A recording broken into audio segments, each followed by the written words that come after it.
Hey guys, Mr. King here, and today I am with Juhi Farooqui, and you got your undergraduate at Rutgers.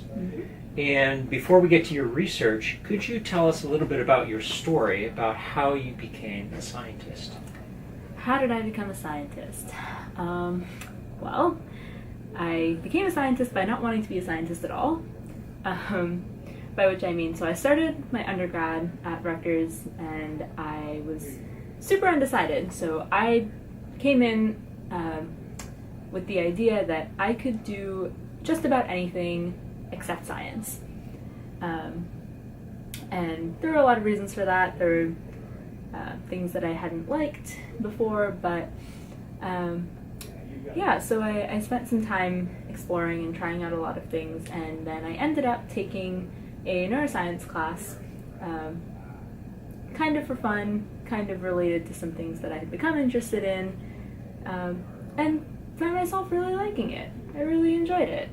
And I had a really great professor who encouraged me to take more neuroscience classes, so I took some more neuroscience classes, and next thing I knew I was somehow majoring in neuroscience and becoming a scientist.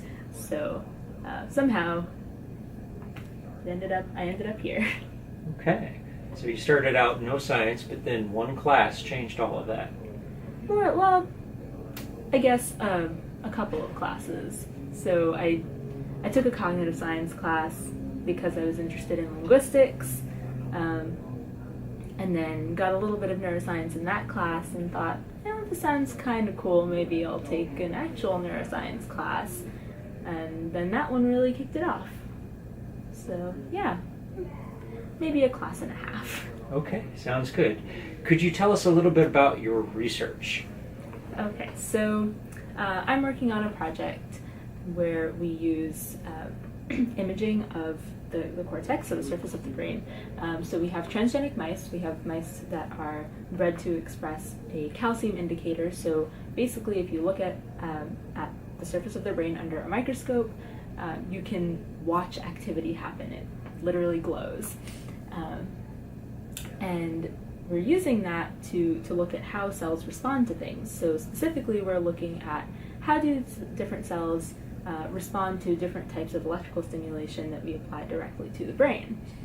And so we're looking for, can we change up the way that we stimulate the brain so that we get different groups of cells being active, and then can we use that to maybe target specific groups of cells and get them to be active in ways that we want them to be, so that ultimately we could do something like allow a person who has had a stroke or a spinal cord injury and has lost sensation to be able to feel things properly again.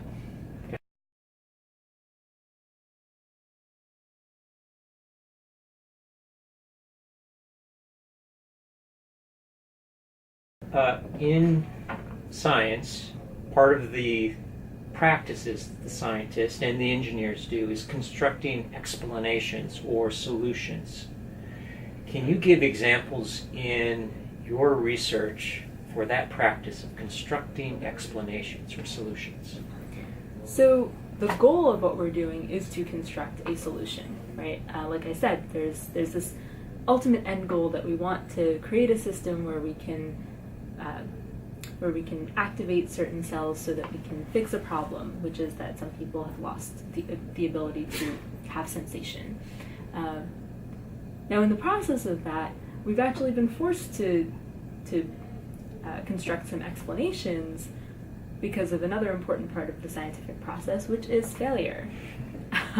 Tell us about failure. Well, failure is inevitable and important. I think a lot of the things that we learn by failing miserably at doing a thing that we thought was going to work perfectly and then trying to figure out why it didn't. So, for instance, in this particular project, we have encountered a problem where we had a hypothesis. We thought that a certain types of stimulation would evoke certain different patterns of activity, and we found that they were not doing that. And so in the process of realizing that the things that we thought were going to happen were not happening, we've had to really step back and start looking for some explanations as to why those things aren't happening, and thinking about what that tells us about the actual thing that we're studying, which of course is the brain. So, in the process of trying to deal with and work around our failure, we've also had to try and understand some things about the brain. So there's some value in failure? There's a lot of value in failure. I don't think much of any scientific breakthroughs or engineering breakthroughs would really have come about if things worked the way that people thought they were going to. All right. Thank you much.